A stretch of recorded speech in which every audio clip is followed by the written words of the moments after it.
clair, après la sortie du bureau du Conseil national de la jeunesse du Gabon, place à un autre collectif des jeunes représentés par leur leader au premier arrondissement de Libreville, ayant pour menu prise en compte à la participation à la concertation. Suite à la déclaration de tout à l'heure, je pense que c'est une suite logique. Une suite logique, pourquoi? Parce qu'il y a quelques jours ou encore il y a quelques heures, je n'ai pas cessé d'interpeller le chef de l'État quant à la concertation qui est prévue pour le 13 février. Vous savez, souvent, nos parents ont pensé que nous allons être des gamins toute la vie. Mais je pense qu'ils se trompent énormément parce que même dans mon allocution, j'ai dit au chef de l'État de se rappeler des dates du 27 mars au 21 avril. Ces dates-là signifient quoi? Ça signifie la conférence nationale. Alors, la conférence nationale, le chef de l'État était un acteur véritable à cette conférence, avec Mbaobam, le défunt Mbaobam, et Mbabé Solo. Ils avaient quel âge en cette période? Ils avaient moins que nous aujourd'hui. Mais pourquoi, jusqu'à ce jour, ce que nous constatons dans ce pays, c'est qu'on a comme l'impression de créer des génocides de génération. C'est-à-dire on extermine de génération en génération et une seule génération survit depuis de longues dates, c'est celle du chef de l'État ou encore des gens qui ont commencé avant lui. Alors moi j'estime simplement que aujourd'hui cette rencontre, elle est d'autant plus importante qu'on le pense parce que c'est des jeunes qui ont pris des choses en main et qui estiment que nous n'allons pas servir de marche-pied à ces politiques-là, ces vieux véreux. Alors, donc nous avons simplement fait les préalables aujourd'hui et je pense que dans 2 jours, le temps va monter.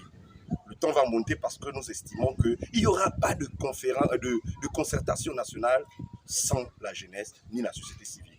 Et ce qui est sûr et certain, et ce que je vous le dis, je m'appelle Gaël Koumba et j'assume. Je dis, le jour où ils vont nous dire où ça va se passer, nous serons tous là-bas ce matin-là. Donc, si les choses ne sont pas claires, il faudrait que le président, nous avons interpellé le président, et ce que nous faisons, nous ne faisons qu'interpeller le chef de l'État. Le chef de l'État, c'est un père, c'est un grand frère, alors il doit pouvoir comprendre que nous, aujourd'hui, nous refusons totalement d'être piétinés tout le temps. Nous devons parler de notre pays, nous devons assumer tous ensemble les responsabilités de ce pays. Pour tout simplement interpeller les plus hautes autorités. En premier lieu, le chef de l'État, son Excellence Ali Bongo Ondimba, et le Premier ministre, M. Alain-Claude Bilbinze. La concertation politique concerne évidemment les responsables politiques, certes, mais la jeunesse a un mot à dire. Et nous avons ce mot à dire en 2023. Nous appelons les plus hautes autorités à faire intégrer la jeunesse, à participer à la concertation politique. Si nous ne participons pas à cette concertation politique, nous allons nous pointer, nous allons faire un sitting ce jour-là, peu importe le lieu où la concertation va se dérouler. Voilà ce que j'avais à dire au chef de l'État. Nous sommes prêts à participer. Je vous remercie. Vous avez assisté à quelque chose d'extraordinaire, à un inédit, quelque chose jamais vu en territoire gabonais sans ce qui concerne la politique. Aujourd'hui, les jeunes, peu importe les horizons ou les obédiences politiques, ont décidé ensemble d'être aujourd'hui portés sur une même voie, celle de porter haut leurs revendications quant à leur avenir. Revendications dans lesquelles, aujourd'hui, comme vous le savez, le chef de l'État, son Excellence Ali Bongo Ondimba, a récemment accepté grandement la proposition de l'opposition quant à cette concertation nationale qui a lieu le 13 du mois en cours.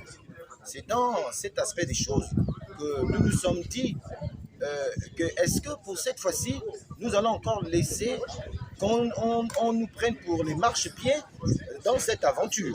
Et pour nous reconnaître, et bien effectivement dans cette aventure, nous avons fait des exemples comme par exemple le chef de l'État lui-même, qui a été porté ministre, à l'époque il devait avoir 24-25 ans, même si cela avait été à cette époque-là refusé par certains, aujourd'hui qui continuent dans le même allée, pour faire croire que certains ont le droit ou le devoir de pouvoir parler de la chose politique ou de prendre des décisions en ce qui concerne l'avenir de ce pays, et que d'autres n'ont pas ce même droit-là.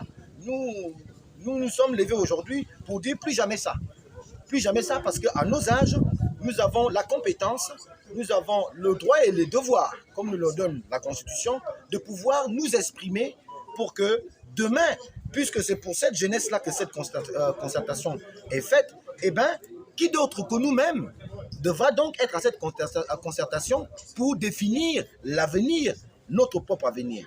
Et ici, ce qui est de particulier dans cet ensemble, c'est réellement les jeunes leaders d'opinion, les jeunes qui ont été pour certains emprisonnés par leur activisme, les jeunes qui ont été molestés par leur activisme. Ce sont ces jeunes-là, contrairement à ce qu'on a toujours présenté aux gens, qu'on vient piquer ici et là pour présenter comme étant les représentants d'une certaine jeunesse, ce sont ces jeunes-là qui ont subi et qui disent aujourd'hui, plus jamais ça. La retraite politique existe. Ça existe.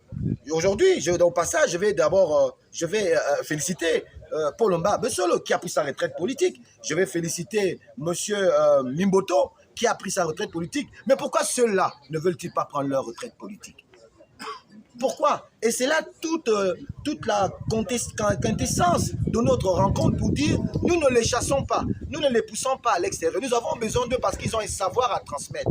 Qu'on transmette le savoir et qu'on laisse la jeunesse dans son émulation pouvoir apporter des réformes justes et équitables à leur propre avenir. J'ai été invité à cette rencontre. J'ai une heureuse surprise de trouver les jeunes de la majorité de l'opposition qui ont débattu sur un même point, le point commun, parce que qu'on soit de la majorité de l'opposition, en principe, nous avions tous les mêmes soucis. Nous sommes marginalisés. Donc, à travers cette déclaration, j'invite les organisateurs du dialogue, la jeunesse, comme la société civile et les confessions religieuses. Et nous sommes tous marginalisés. Il est inadmissible que des gens qui ont assisté à la conférence nationale en 1990, aux accords de Darambo, qui n'ont rien apporté au peuple, viennent aujourd'hui nous représenter.